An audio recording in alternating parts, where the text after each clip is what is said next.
sana. Bila shaka umepata ujumbe wetu kuhusu tukio tulilofanya hapa Baraza la Ulama, na Mheshimiwa Mufti amekaimisha kuwa kaimu wa Shekhe wa mkoa wa Dar es Salaam.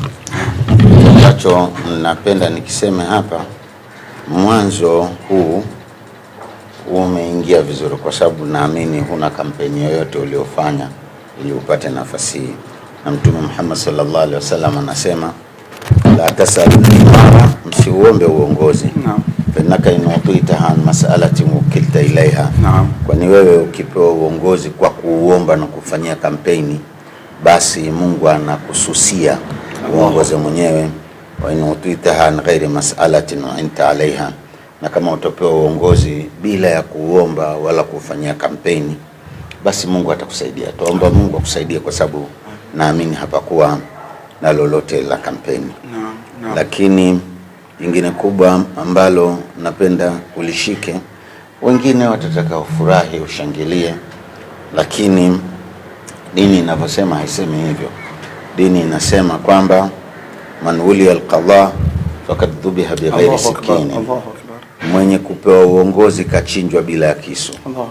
Yani akasema walhu malama, mwanzo wake ni lawama, wa usatuhu nadama, na muda wakati na kati wa uongozi ni majuto, wa akhiruhu khizu yawmal qiyama, na mwisho wake ni khizaya na kudhalilika siku ya kiyama, kwa sababu chochote utakachokifanya katika uongozi wako utakikuta siku ya kiyama. Wewe tukuombe ushikamane sana na Mungu, na Mungu akusaidie, umbembeleze mpaka yeye mwenyewe aone kwamba unambembeleza. Usije ukaona kwamba ninaweza. Muombe sana akusaidie. Wa ma tashauna ila yasha Allah, wallahu khalaqakum wa ma ta'malun. Mungu akuumbeni na yale mnayoyafanya. Kwa hiyo muombe Mungu akushike mkono katika hili. Sisi tumetarajia kwako kheri, Mheshimiwa Mufti katarajia kwako kheri. Basi muombe Mungu uwe katika misingi ile aliyokutarajia kiongozi wetu mkuu Mufti. Sina zaidi la kusema ila kuombea kila la kheri kwa mwadhifa mpya. Ni kwamba ukiwa kiongozi una mama wewe, una sababu ya kupanda sana, kwa sababu imetajwa kwamba viongozi walikuwa wema, waadilifu, watakaa katika viti vya thamani, malele na karibu kuumeni kwa arshi ya Mwenyezi Mungu, kwa sababu ya uadilifu na kazi nzuri atakayofanya kubwa.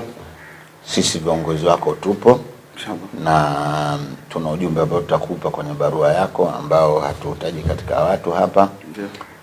Chukua ushauri, una wazazi, una viumbe, una wakubwa zako waliotangulia.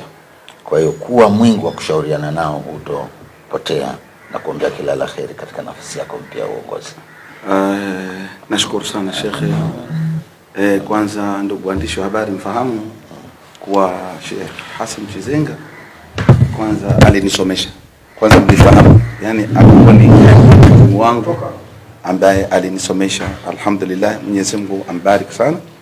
Sheikh, nimepokea uteuzi huu kwa sura ya huzuni, wala sio sura ya furaha kabisa. Huzuni ni kwamba tayari nimebeba dhima kubwa ya kuaminiwa na Waislamu, na kuaminiwa na baraza, na tayari jicho la Mwenyezi Mungu linanitazama uadilifu wangu kuanzia hii leo baada ya kuwa nimepata huo uteuzi.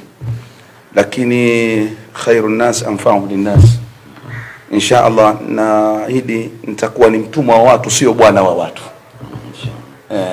Kwa sababu nafasi yote ya uongozi tayari sio kwamba mabega yawe juu.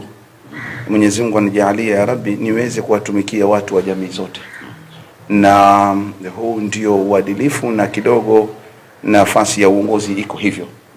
Tayari nimepokea uteuzi huu vile vile kwa furaha moja ambayo imenijengea furaha kwamba nimeweza kuaminiwa na watu wakubwa kama nyinyi, na nilikuwa sijui thamani yangu ikoje kwa jamii wala kwenu. Nilikuwa ninakuja nalitumikia baraza, mtumishi wa baraza, nakuja kwenu, lakini sikuijua thamani yangu kama ina value kiasi hicho kwenu nyinyi, kwa sababu bila shaka, na this is in reality, ndio kweli kwamba kabla ya jina la Abasi kumwambia kaimu nafasi hii ya kubwa, lazima kuna majina mliyaona, lazima halikuwa jina labda la kipekee. Kwa hiyo katika hayo majina mlioyaona mkasema huyu anatufaa, nimepokea utumishi huo. Sio nimepokea ukubwa, nimepokea utumishi wa kutumikia watu, na niko chini yenu inshallah, na natarajia kupata mwongozo kutoka kwenu, na Mwenyezi Mungu anisaidie kwa hilo inshallah. Jazakumullahu alkhair. Mungu akubariki. Amin. Asante.